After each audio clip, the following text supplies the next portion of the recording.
আসসালামু আলাইকুম। মাওলানারা বলে একদিকে রোজা একদিকে পূজা, এরা মাওলানা নামের কলঙ্ক। এদের দাড়ি টুপি সবই আছে, কিন্তু এদের মনটা হয়ে গেছে কি ছাগলের মতো। ছাগলের সাথে এদেরকে তুলনা করা যাবে না, তাহলে ছাগল আবার মাইন্ড করবেন। কেন মাইন্ড করবেন? ছাগল বলবেন যে আমার সাথে আপনি ওই কুলাঙ্গার মাওলানার তুলনা কেন করলেন, যারা পূজা আর রোজারে এক সমান সম পরিমাণে দেখে। সি সি আল্লাহ, দুনিয়াটা কোন জায়গায় পৌঁছায় গেছে গা।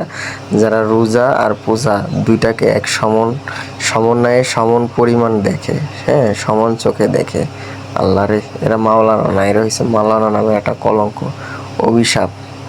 এরা মাওলানাদের অভিশাপ। এদের জন্য ভালো ভালো মাওলানা যারা আছে তারা কি দাম পায় না। এদের অর্থ থাকতে পারে, টাকা থাকতে পারে, হেলিকপ্টার দিয়ে উঠতে পারে, কিন্তু এরা মাওলানা না ভাই। এরা মাওলানার আড়ালে এরা হলো ভণ্ড জালিম।